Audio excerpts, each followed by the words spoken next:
선이 승리하고 악이 벌을 받는다는 권성징악, 인간사의 당연한 공식이라고 생각하지만 사실 꼭 그렇지 않았다는 게 어제 우리가 본 본문입니다.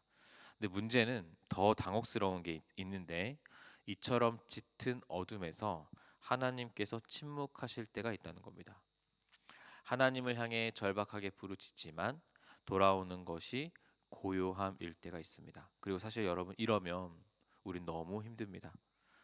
오늘 시편은 오늘 시편은 하나님의 부재라는 차가운 현실을 보여주는 본문입니다. 1절부터 시인이 외칩니다. 어찌하여 멀리 서시며 어찌하여 환난 때에 숨으시나이까. 여기서 숨으시나이까라는 단어는 의도적인 뜻이 담겨져 있습니다. 그러니까 관계적 단절이, 시인과 관계적 단절을 한 것이 의도적으로 숨어버리신 것 같은 느낌을 준다라는 것입니다. 가장 가까이 계셔야 하나님께서 의도적으로 숨어버리신다고 느껴질 정도로 시인에게는 너무 가혹한 시험이 찾아온 겁니다. 그리고 하나님이 보이지 않으니까, 침묵하시니까 악인들의 동무대가 펼쳐지는 것처럼 보입니다. 그래서 여러분, 2절부터 11절까지는 악인들의 내면과 행동을 분석하고 있습니다. 2절은 교만한 자가 하나님 위에 혹은 타인 위에 군림할 수 있다는 착각으로 폭력을 행사하고 있죠. 3, 4절은 무신론자들의 내면을 보여주고 있습니다. 악인은 그의 교만한 얼굴로 말하기를 여호와께서 이를 감찰하지 아니하신다. 그의 모든 사상에 하나님이 없다. 여러분, 무신론자들은요, 신의 존재를 부정하는 자들이 아닙니다. 오히려 그들은 신이 있건 없건 무슨 상관이야? 신은 내 삶에 간섭할 권리가 없다고 선언하는 사람들이 무신론자들이죠. 그래서 누가 신이 됩니까? 자기 자신이 신이 되는 거죠. 자기 욕망대로 살아가는 거죠. 그리고 그것을 정당합니다. 왜요? 신은 나에게 간섭할 권리가 없으니까요. 이 5절에서 6절은 악인들이 자기들 멋대로 살아서 얻은 견고함이 주는 착각을 이야기해주고 있습니다. 악인이 누리는 번영은 그들의 눈을 멀게 합니다. 현실에서 그들은 탄탄대로처럼 보입니다. 하나님의 심판? 그게 뭐가 중요해요? 내가 지금 잘 되고 있는데. 그러니까 6절처럼 고백하는 거예요. 지네가 고백하는 거예요. 악인들이 나는 흔들리지 않아. 나는 환난을 당하지 않는다고 하면서 거짓된 안전에 속는 게 악인이라고 얘기하는 겁니다. 여러분, 사실 돈이 주는 가장 큰 저주는 돈으로 인해 안전할 수 있다고 믿는 거짓된 안정감이죠. 현실에서 벌받지 않으니 내 방식이 옳다고 굳게 믿어버리는 거예요. 물론 팩트만 놓고 보면 그들의 말이 맞을지도 모르겠습니다. 그들에게는 큰 일이 없으니까. 하지만 역사는 그렇지 않다고 이야기하죠. 눈에 보이는 번영도 결국에는 망했다는 것을, 그 번영조차도 인간의 거짓된 안전이었다는 것을 우리는 역사를 통해 너무나 잘 알고 있는 것이죠. 2절부터 11절이 악인들의 내면과 행동을 분석하는 것이라고 말씀드립니다. 계속해서 7절 보겠습니다. 7절 그의 입에는 저주와 거짓과 포악이 가득하다. 8절 은밀한 곳에서 힘없는 자들을 덮친다. 여러분, 약육강식의 이 현상을 우리는 현대 사회를 통해서 너무 깊이 목도하고 있습니다. 법과 제도의 맹점을 교묘히 이용해서 약자를 짓밟고 권력과 부를 누리며 사는 사람들이 있습니다.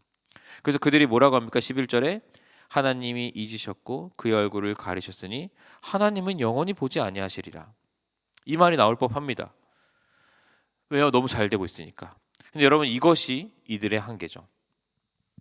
하나님의 침묵을 자신이 한 그 악한 짓에 대한 승인으로 여기는 것은 너무나도 어리석은 일입니다. 이들은 하나님의 침묵이 자신들의 견고한 백이라고 생각합니다. 바보같이. 신은 우리에게 간섭할 수 없기 때문에, 우리를 벌할 수 없기 때문에 라고 말합니다. 그런데 여러분, 이 순간이야말로 하나님의 심판이 턱 밑까지 차오르는 것을 이들은 모르고 있는 것이죠.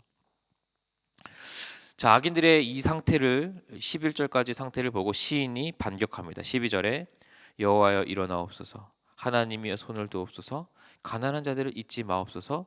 어찌하여 악인이 하나님을 멸시하고 그의 마음에 이르기를 주는 감찰하지 아니하리라 하나이까.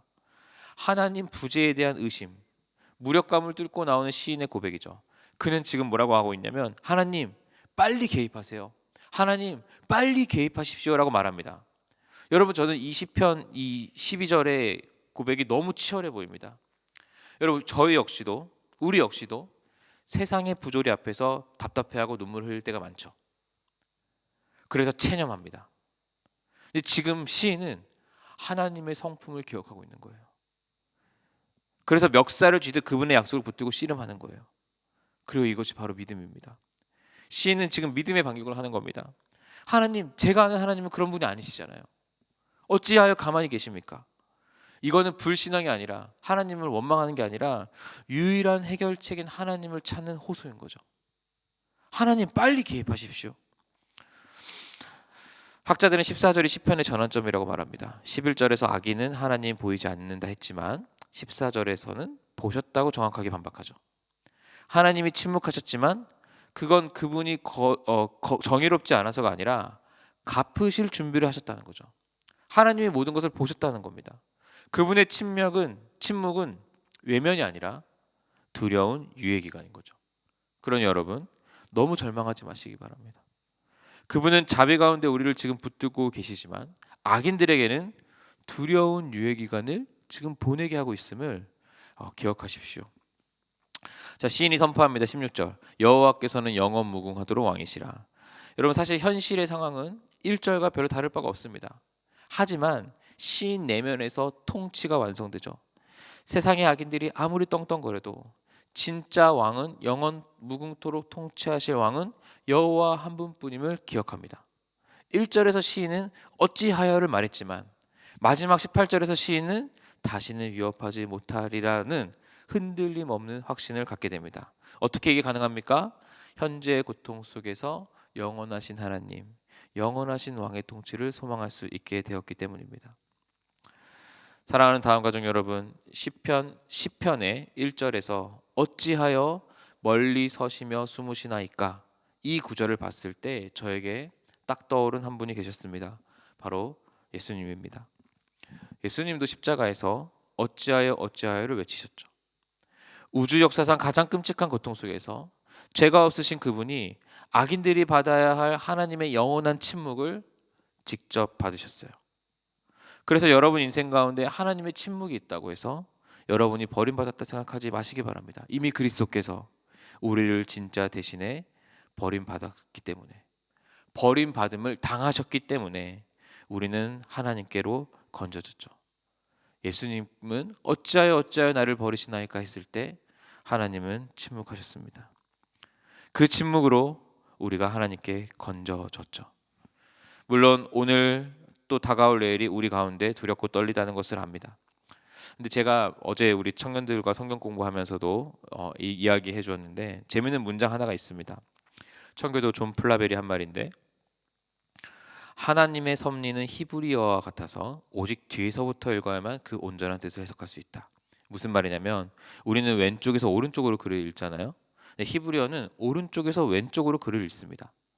앞으로 나아가는 우리는 모르지만 나아가서 뒤를 돌아보면 알게 될 때가 있어요. 당장 앞을 보면 불공평하고 답답하지만 영혼의 끝자락에 서서 우리 인생을 돌아볼 때 우리를 고아처럼 버려두지 않으셨던 왕의 통치를 알게 됩니다. 마치 히브리어처럼 거꾸로 인생을 읽을 수 있게 되는 거죠. 사랑하는 다음 가족 여러분, 지금도 돌아보면 예수님이 우리를 위해 버림받았다는 사실을 우리는 목도할 수 있죠. 그분을 바라보면서 침묵 중에서도 침묵하지 아니하시는 하나님을 우리가 경험했으면 좋겠습니다. 여러분, 예수님께서 우리를 대신해서 침묵을 당하셨습니다. 예수님께서 우리를 대신해 버림을 당하셨습니다. 그 예수님을 바라보면서, 그 예수님을 기억하면서 오늘 하루 한 걸음 나아가시기를 바랍니다. 오늘 하루 하나님이 나를 향해 침묵하고 있다고 느끼지만 사실은 그렇지 않다는 것을, 영원한 침묵을 예수께서 당하셨다는 것을, 그리고 그 침묵 때문에 지금 하나님은 나와 함께 하신다는 것을 기억하는 하루 되시길 주님의 이름으로 축복합니다. 기도하겠습니다. 거룩하신 하나님, 때로는 악이 이기고 불의가 환호하는 이 세상의 너무나도 차가운 현실에서 하나님의 침묵이, 하나님이 나를 향해 침묵하고 있다는 그 사실이 야속하고 또 때로는 두려울 때가 있다는 것을 고백합니다. 그러나 십자가에서 아들을 버리시면서까지 우리를 구원하신 그 사랑을 기억하면서 눈에 보이지 않는 상황 속에서도 침묵하지 않고 계시는 하나님의 섭리를 신뢰하는 믿음을 우리에게 허락하여 주옵소서. 우리의 시선을 악인들에게서 거두어서 영원한 왕으로 지금도 통치하고 계시는 예수님께로 향하게 하시고, 오늘 하루도 진리 안에서 흔들림 없이 걸어가는 믿음을 허락하여 주시고, 오늘 하루도 우리를 대신하여 침묵 당하신 예수님을 바라보면서 우리에게 말씀하시는 하나님을 찾게 하여 주옵소서. 감사하며